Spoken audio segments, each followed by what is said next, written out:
Isang pinagpalang araw pong muli sa inyong lahat, mga minamahal na mga kaibigan, mga kapatid, dito po sa Facebook Live, sa ating Message of Hope page, at ganyan din sa bawat isa sa YouTube na nakikinig at sumusubaybay sa ating programa, The Message of Hope.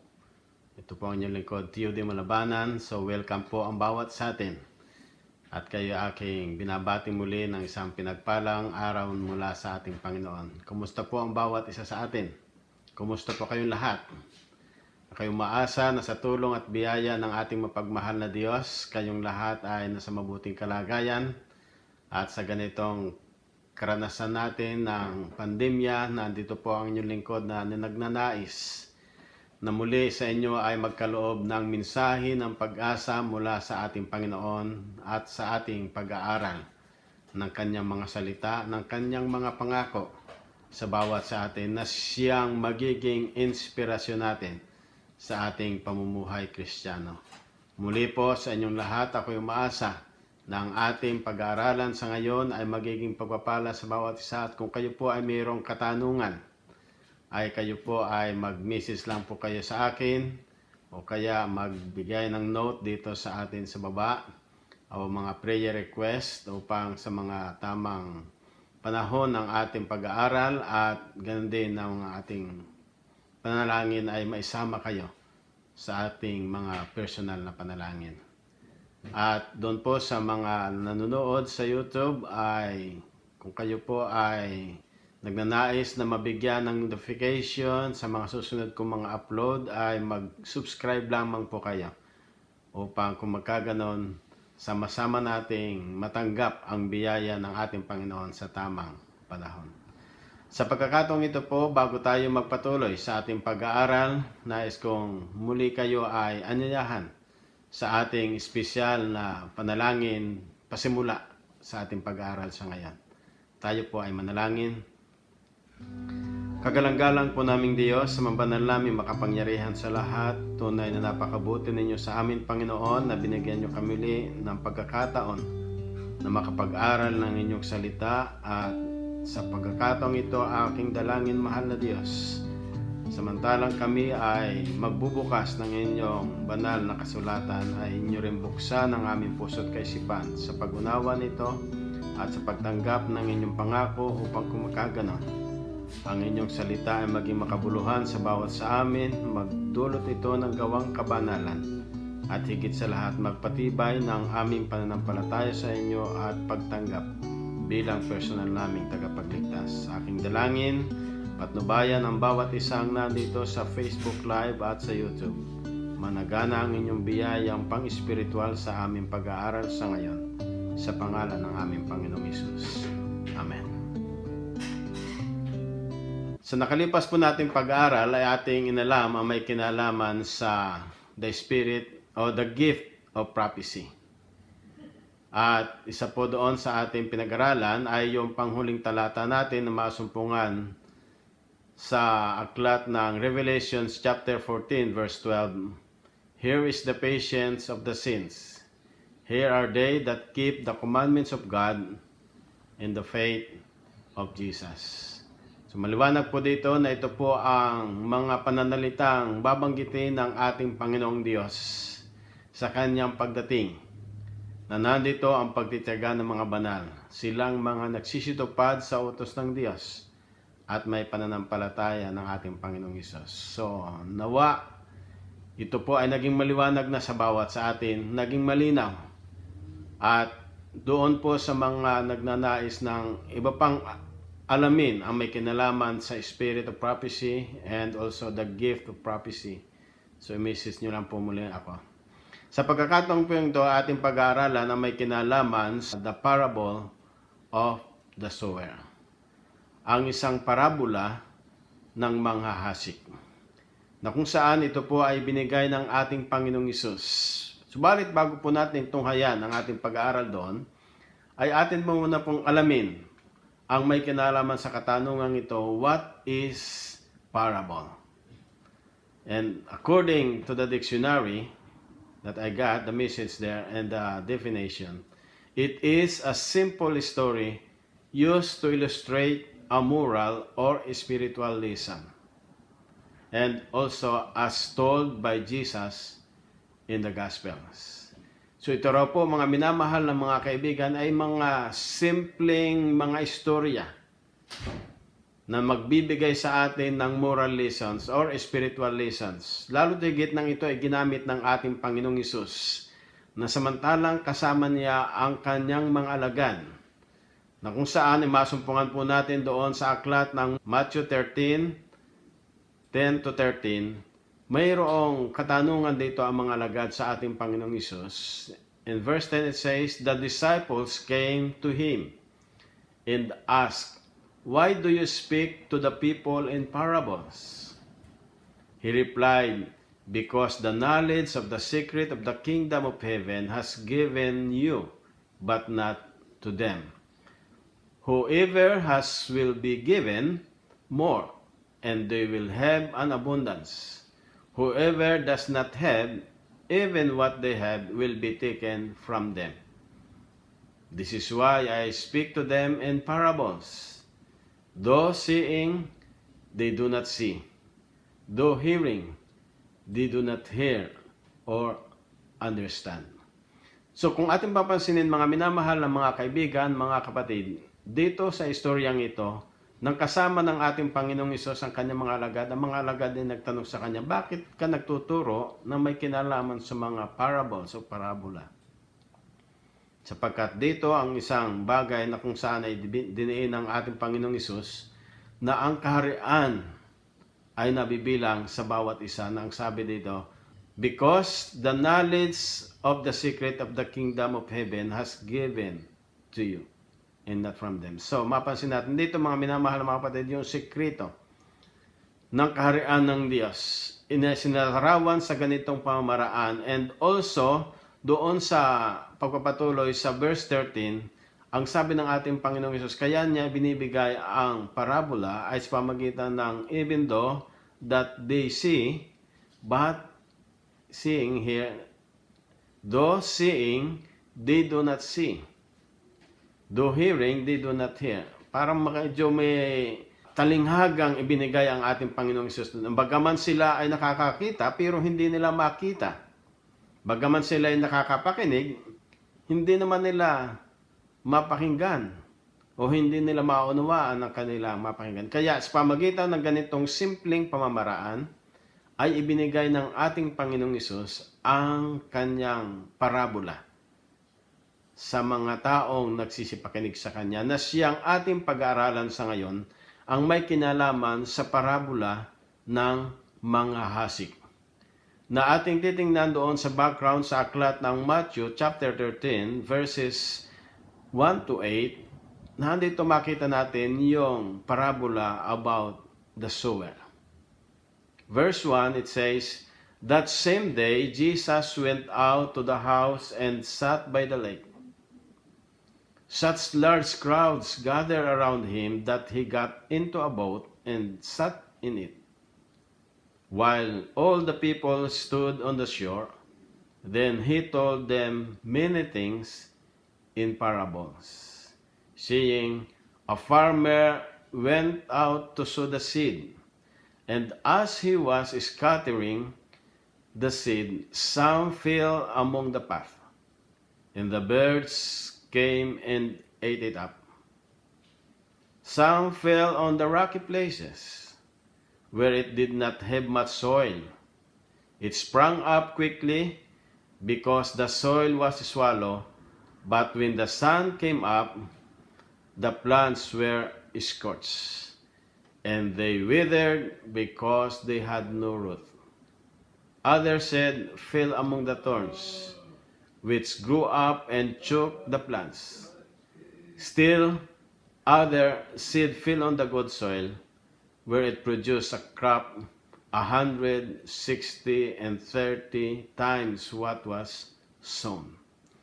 So mapapansin natin dito mga minamahal na mga kaibigan, mga kapatid, yung parabolang ibinigay ng ating Panginoong Hesus tungkol sa mga hasik, na yung mabuting binhi, yung salita ng Diyos, ay inihasik daw sa mga tao.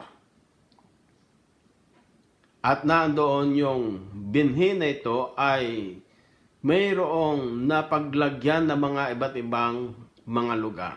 4 na mga mahalagang lugar na kung saan dito, 4 places where the seeds fell. The first one is they fell along the path. Second, fell in the rocky places. Fell among the thorns and fell on good soil. 4 na mga mahalagang mga lugar kung saan ay nahasik ang mabuting binhi. Naalala ko po noong kami pa ay nasa Batangas, sa Buso-Buso. Noong ako'y kabataan pa, ang isa pong trabaho namin noon ay magbubukid at magkakaingin kasi wala po sa amin patubig. So ang style po ng aming farming doon ay yung umaasa lamang kami doon sa patak ng ulan. At sa panahon ng February or March this time, yun yung panahon ng kami ay naglilinis ng bundok. Tinataga namin, nililinis ang mga punong kahoy, sinusunog, at doon ihahanda namin yun sa pagkakaroon o sa panahon ng paghahasik. Ng paghahasik sa panahon ng Marso o ng Abril o Mayo, basta't nagkaroon na po ng ulan. Nagsimulang umulan ng Mayo, yan, diyan na nagsisimula ang paghahasik. So sa amin po noon, sa panahon na yan, ay ganon, na inihahasik ang palay.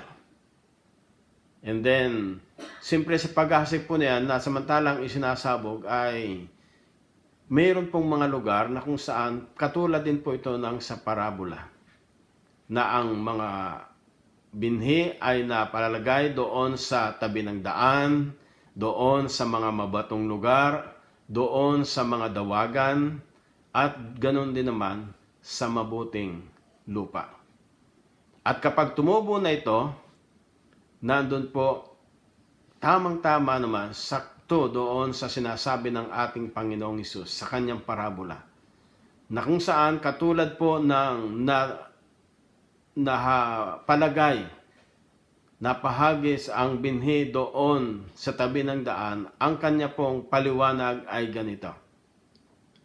In verse 18, listen then to what the parable of the sower means. When anyone hears the message about the kingdom and does not understand it, the evil one comes and snatches away that was sown in the heart. And this is the seed sown along the path. Mapansin natin dito mga minamahal na mga kaibigan, mga kapatid. Sinasalarawan ko po ito samantalang ang mensahe ng pag-asa mula sa ating Panginoon na aking ibinibigay at isinishare sa inyo ay naandito. Na kung saan ang sabi ng talata ay yung mensaheng ito na samantalang ito ay nahasik doon sa tabi ng daan. O kaya ay pagkatapos ninyong matanggap ito at nandoon ito ay hindi ninyo naunawaan, dumating ang kaaway. Ipinaunawa sa inyo ang ibang mga pananalitang hindi naman kaakma ng naandoon sa banal na kasulatan. Ang sabi dito, unti-unti kayong nakuhang muli. So dito mapansin natin mga minamahal na mga kaibigan, saan kayang lugar tayo nandoon? Sa 4 na lugar na ito. Sa una, doon sa tabi ng daan, na kung saan kinuha kaagad ng kaaway.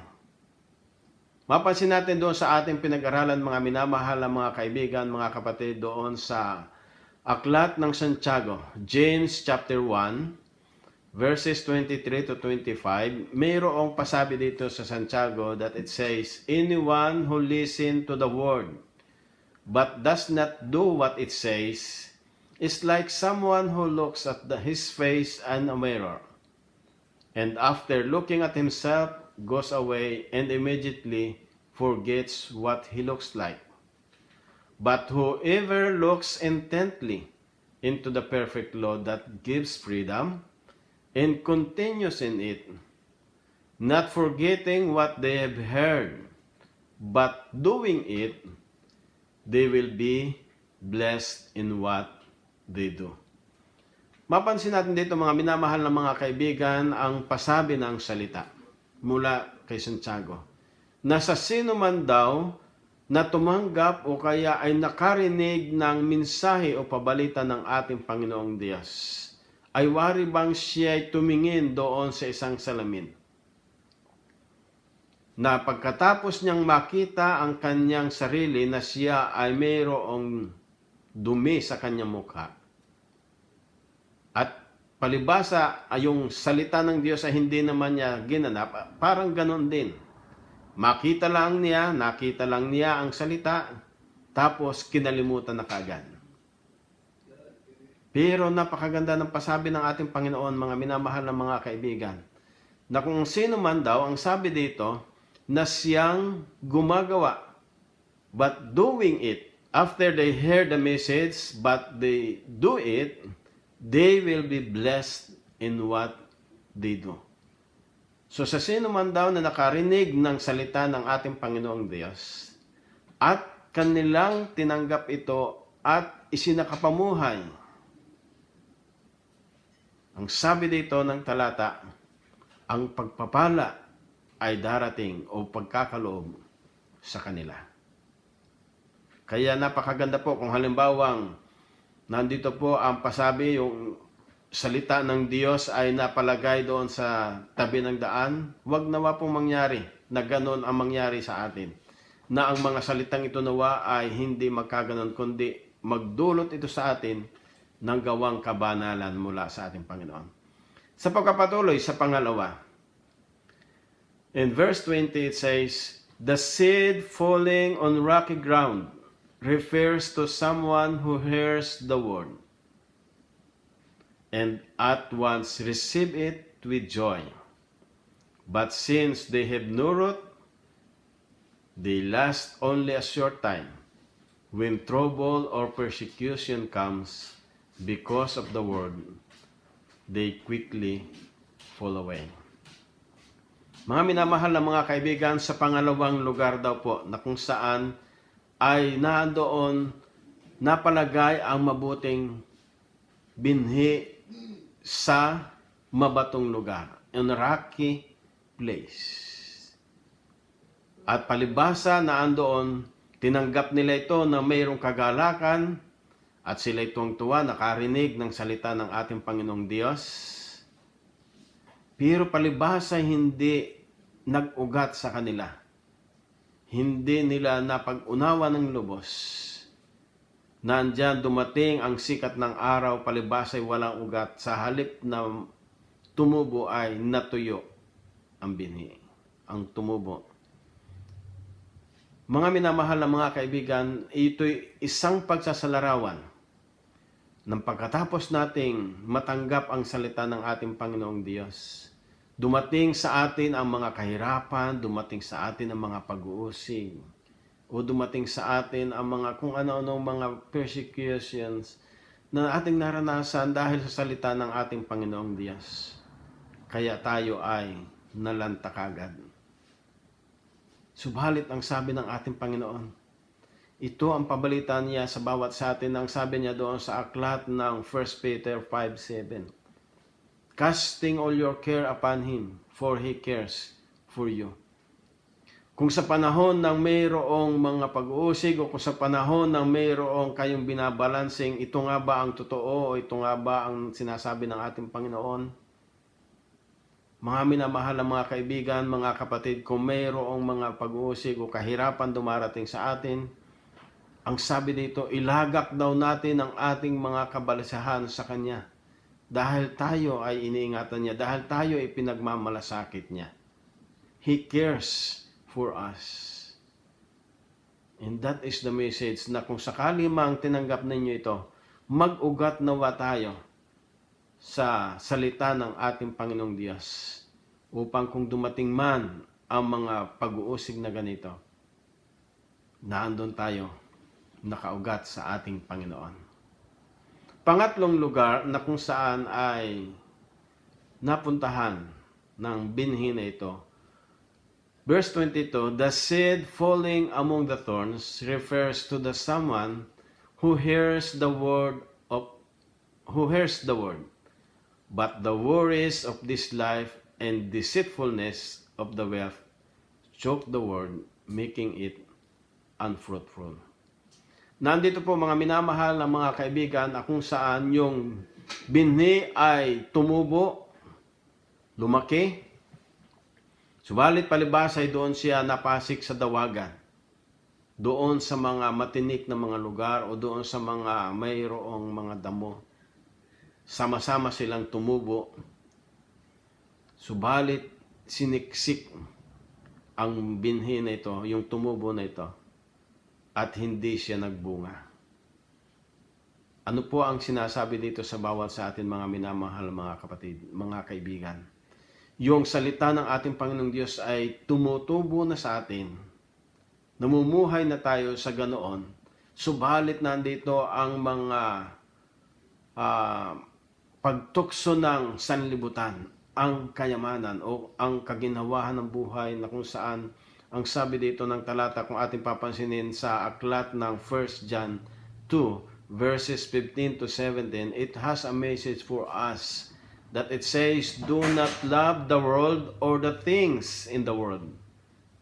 If anyone loves the world, the love of the Father is not in him. For all that is in the world, the lust of the flesh, the lust of the eyes, and the pride of life, it is not of the Father, but is of the world. And the world is passing away, and the lust of it, but he who does the will of God abides forever. Napakaganda po mga minamahal na mga kaibigan, mga kapatid ng pasabi ni Apostol San Juan sa bawat sa atin na huwag daw nating ibigin ang sanlibutan ito o ang anumang mga bagay na nandito sa sanlibutan ito. Na ito ay yung pita ng laman. Na diyan po ay dinescribe sa atin ang iba't ibang mga pita ng laman. Na ang mga bagay na yan ay lilipas. Subalit, ang sino man daw po na gumaganap ng kalooban ng ating Ama ay mananatili magpakailanman. Nandito ang biyaya ng ating Panginoong Diyos na samantalang tinanggap natin nawa ito'y mag-ugat sa atin at patuloy tayong tumubo at yumabong. Magbunga sa atin ang gawang kabanalan sapagkat ito'y mensahe mula sa ating Panginoon. At pang-apat na ating makikita dito yung grounds, lugar na kung saan ay nahasikan ng mabuting balita. Ang sabi dito in verse 23, but the seed falling on the good soil refers to someone who hears the word and understands it. This is the one who produces a crop yielding 160 or 30 times what was sown. Mga minamahal na mga kaibigan, nandito ra po yung binhi ay napasik sa mabuting lupa. At bunga nun, palibasay na sa mabuting lugar siya. Siya ay tumubo, ito ay nagbunga ng marami sapagkat nandoon na sa magandang lugar siya. Tumutukoy ito doon sa mga tao na pagkatapos nilang maunawaan ang salita ng ating Panginoong Diyos, kanilang tinanggap, nagbunga ito sa kanila. Nagtumubo at nandoon yumabong at nagbunga. Ang bungang ito ay walang iba mga minamahal na mga kapatid, bunga ng Banal na Espiritu na dinidiin sa bawat sa atin na siyang maging bunga rin ng ating buhay. Sa apat na ito na ating mga pinag-aralan na lugar, saan po kaya nabibilang ang salita ng ating Panginoong Diyos na inyong tinanggap mula sa inyong lingkod? Huwag nawang mangyari na ito'y napabilang doon sa mga tabi ng daan o kaya doon sa mga mabatong lugar o kaya doon sa mga dawagan. Instead, nanaway ang salita ng ating Panginoong Diyos, ang mensahe ng pag-asa ay mapabilang at mapalagay dito sa atin na tayo kumakatawan sa mabuting lupa. Na ito'y magdudulot sa atin ng gawang kabanalan na katulad ng sinabi ng ating Panginoong Hesus na samantalang tinuruan niya ang mga alagad. At pasabi rin sa atin sa pamagitan ni Apostol Pablo sa aklat ng Romans, chapter 12, verse 2. Do not conform to the pattern of this world, but be transformed by the renewing of your mind. Then you will be able to test and approve what God's will is and His good, pleasing, and perfect will. So mapansin natin dito mga minamahal na mga kaibigan, mga kapatid, pasabi sa atin ng ating Panginoong Hesus na kung saan ang sabi niya ay huwag daw tayong makiayon sa sanlibutan ito o huwag tayong makipagkompromiso sa sanlibutan ito. Katulad ng sinabi nga sa ating kanina na ito'y lilipas. Subalit, kinakailangan, sabi dito, be ye transformed. Magkaroon tayo ng pagbabago. Ito po ang pagbabago dito sa malalim na pag-aaral. Ito po yung pagbabagong mula doon sa isinahalimbawa na katulad ng isang butterfly. Bago po siya naging butterfly, nagmula muna siya doon sa isang maliit na uod hanggang sa na-develop hanggang sa ito ay pagkalipas ng ilang araw o ilang linggo, magkakaroon ng pakpak. At nandoon hanggang sa ito'y madidevelop at siya lilipad.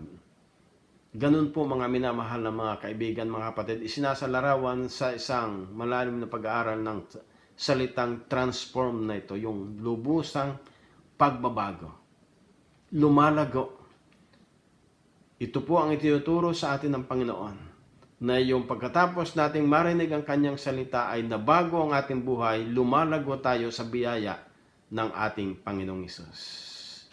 Mga minamahal na mga kaibigan, isa pang pasabi sa atin na katulad na masumpungan natin sa aklat ng Galatians, chapter 5, verses 19 and 20 to 22.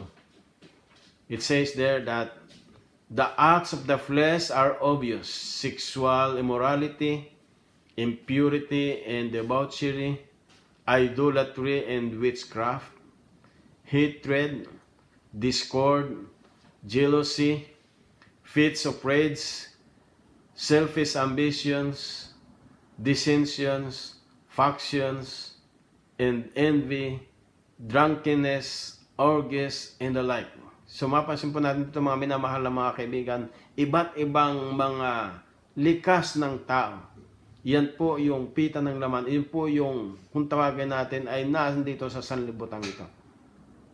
Tinukoy dito yung drunkenness, yung mga manglalasing. Mga iba't ibang bagay, selfish ambitions, factions, yung mga pag-aalitan, envy, paghinanakit. Kaya dito sa pagpapatuloy, ang sabi ni Apostol Pablo, I warn you, as I did before, that those who live like this will not inherit the kingdom of God. Kung sino raw po ang mga gumagawa ng mga ganitong bagay, ay hindi magmamana ng kaharian ng Diyos. Ito po ay binabanggit ko sa inyo upang magkaroon tayo ng pagbabago sa ating buhay. Lumalago ang ating pagkakilala sa ating Panginoon. Sa pagpapatuloy sa verses 22 and 23, it says there that, but the fruit of the Spirit is love, joy, peace, forbearance, kindness, goodness, faithfulness, gentleness, and self-control. Ito po yung bunga na makikita nawa sa bawat isa sa atin. Bunga ng banal na Espiritu, na kung saan pagkatapos nating tanggapin ang salita ng ating Panginoong Diyos, magdulot ito sa atin ng gawang kabanalan. Mga minamahal na mga kaibigan, mga kapatid, napakagandang pagmasdan kung ang mga likas na ito ay makita sa ating buhay. Sapagkat tinanggap natin ang ating Panginoong Hesus na siyang may akda ng ating pananampalataya at siyang sa atin ay umibig at nagligtas. Katulad po ng ating pinag-aralan ng mga nakalipas, the importance of the spirit of prophecy. Mayroon po ako ditong nakita sa sulat ni Ginang Ellen White doon sa Christ Object Lessons, page 69. Ang mga pananalitang ganito: when the character of Christ shall be perfectly reproduced in His people, then He will come to claim them as His own. Kung ang likas daw po ng ating Panginoong Hesukristo ay makita sa kanyang bayan, sa bawat isa sa atin, sa kanyang pagbabalik, sila'y tatanggapin niya na kanyang sarili. It is the privilege of every Christian not only to look for, but to hasten the coming of our Lord Jesus Christ. Ito po isang pribilehiyo ng bawat isa atin bilang Kristiyano na ating mapadali ang malapit na ang pagbabalik ng ating Panginoong Hesus sa ating buhay, samantalang ang paraan po dito ay yung lubusang pagtanggap sa Kanya at yung pagbabago ng ating buhay sa Kanya. Sa pagpapatuloy, ang sabi po niya dito, where all who profess His name bearing fruit to His glory, how quickly the whole world would be sown with the seed of the gospel. Quickly the last great harvest would be ripened, and Christ would come to gather the precious grain. Isinalintulad dito mga minamahal na mga kaibigan, mga kapatid, yung mga nagdadala ng mabuting balitang ito, mabuting pag-aaral na ito, na makita sa ating buhay ang ating Panginoong Hesus. Sa pamagitan ng ganon, quickly ang sabi dito, madalian, na siya ay paririto, alang-alang sa bawat isa sa atin, na tayo ay nanditong hinog na. Kumbagay, tama ng anihin. Katulad po ng nabanggit ko sa inyo kaninang ilustrasyon doon sa amin, pagkakaingin. Pag dumating na yung huling ulan, yun po yung magpapahinog doon sa butil. And then pagdating noon, pagkalipas ng ilang linggo, nakahanda na, pwede nang anihin. At na doon, igagather na namin, aanihin na namin. At sa pag-aani, na doon, kukuhanin lamang yung magandang butil at yung mga ipa, ito ay itatapon. Pagsasalarawan din ng mga minamahal na mga kapatid, sa pagdating ng ating Panginoong Hesus, doon sa iba pang mga parabola na nandoon sa aklat ng Matthew 13, marami pong mga parabola doon. Tinukoy din doon yung wheat and tares, yung may kinalaman dito sa trigo. Ay, ito'y tumutukoy sa mga panghuling panahon. Aanihin at igagather ang mabuting binhi at aalisin yung mga ipa. Yung mga nagsitupad sa utos ng ating Panginoong Diyos, sila ay sama-sama natatawagin ng ating Panginoong Hesus, pumasok kayo sa aking kaharian. Ang mga taong nabihisan ng kanyang katwiran, nandito mga minamahal na mga kapatid, sa simpleng pagsasalarawan, ibinihis sa kanila ang katwiran ng ating Panginoong Hesus. At sila ay namumuhay at lumalakad kasama niya. Mga minamahal na mga kaibigan, mga kapatid, sa ating pinag-aralan sa ngayon, parabola ng mga hasik. Ako po ay isa lamang sa grupo ng mga taong naghahasik ng pabalita ng Diyos sa ating kapanahunan sa ngayon, sa ganitong pamamaraan ng teknolohiya o sa iba't ibang mga platform ng pangangaral.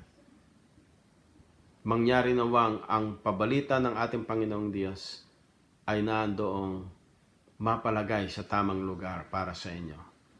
Na ito'y nagbubunga sa atin ng gawang kabanalan na ang ating likas ay nagiging katulad ng likas ng ating Panginoon. Yung ating karakter, kasi iyan lang po ang madadala natin sa langit, yung karakter natin fit for heaven. We could not bring anything in this world, to heaven. Anuman yung ating mga pag-aari, anuman yung ating mga kayamanan, katanyagan, hindi po natin yan madadala sa langit. Ang madadala lang po natin yung ating karakter na mangyari nawang maipamuhay na natin sa lupang ito. Yung tayo ay naaayon na mamuhay sa langit na bayan. Pagpalain po nawa tayo sa ating pinag-aralan sa ngayon, naway makapagbigay ito ng inspirasyon sa bawat isa sa atin. At bago po tayo lubusang magtapos, atin pong pakinggan ang isang mensahe ng awit na ito ay ibinigay sa akin ng aking kaibigan na nandoon sa Australia, si Sister Alma Nivel. Maganda ang kanyang mensahe ng awit. Tanging sa Diyos lang tayo umasa. Siya ang ating sandigan. Diyos lang ang siyang makapagbibigay sa atin ng kapayapaan at ng kaginawahan ng buhay sapagkat siya ang naglalang sa atin.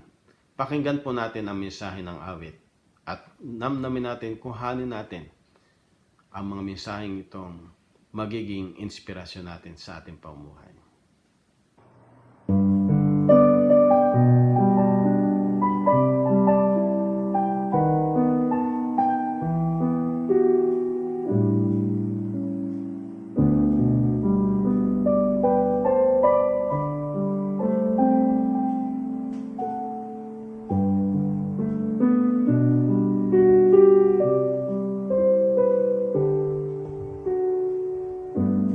Narito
Maraming salamat, Sister Alma, sa iyong mensahe ng awit.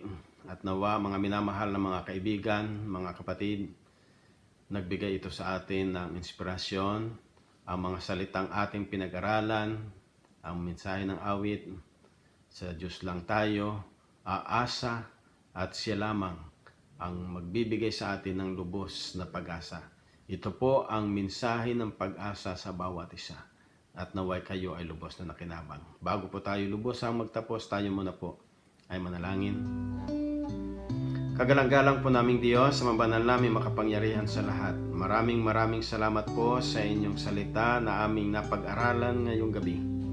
Aming dalangin, mahal na Diyos, nawa inyong tulungan kami na ito'y matanim sa aming puso't kaisipan. Magdulot ito sa amin ng gawang kabanalan. Magbunga sa aming buhay.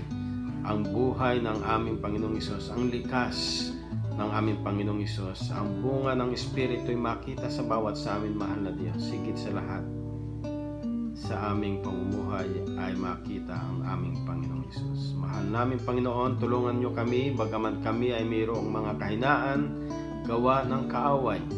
Subalit maghari nawa ang kapangyarihan ng Banal na Espiritu sa aming buhay upang pagtagumpayan namin ang mga iba't ibang mga kahirapan ng buhay, mga iba't ibang mga pagsubok na darating sa amin.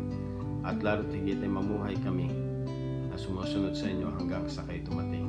Maraming salamat, Panginoon, na inyong gagabayan ang aking mga kaibigan dito sa Facebook Live at sa YouTube. Manatili sa bawat isa sa kanila ang kapayapaan at ang inyong pagpapala. Sa bawat isang mayroong karamdaman, kayo, Panginoon, ang nakakaalam ng kanilang kalagayan. Kayo ang nakakaalam ng kanilang mga pangalan na nagre-request dito sa amin. Nawa, Panginoon, kayo ang siyang tumulong sa kanila, maging malapit kayo sa kanila at magbigay ng kagalingan upang kung magkaganon, manumbalik sila sa dati nilang lakas at sigla. Maraming salamat, O Diyos, na inyong pagpapalain din ang aming mga kaibigan na naghihikahos sa ngayon sa iba't ibang pamaraan. Lalo tigit sa pagkagutom at pagkauhaw sa inyong salita, naway makapagpabusog sa kanila ang aming mga napag-aralan sa ngayon, at ito ang magdulot sa kanila ng sila'y lumago sa pamumuhay pang-espiritual kasama ng aming Panginoong Hesus. Maraming salamat sa inyong pagdinig sa aming dalangin. Ang kapayapaan mula sa langit ang siya naming tanggapin sama-sama, at ganoon din sa bawat isang nanonood dito sa Facebook Live at sa YouTube. Maraming salamat sa inyong pagdinig at pagpapatawad sa aming pagkukulang at pagkakasala. Ito po ang aming hiniling at dalangin sa matamis na pangalan ng aming Panginoong Hesus. Amen. Muli po, mga minamahal na mga kaibigan, mga kapatid, maraming salamat po sa inyong pag-tune in sa ngayon. Magkita-kita po tayong muli next week. Happy midweek po sa inyong lahat. At muli, katulad ng aking binabanggit, mga nakalipas, may God bless you all, and thank you very much for watching and for sharing this truth to others or to your friends. Para hindi lamang po tayo nakinabang, kundi sila rin naman po ay makarinig ng salita ng ating Panginoon, ng mensahe ng pag-asa. Thank you very much again. Always take care of yourself, and God will take care of you. See you again next time.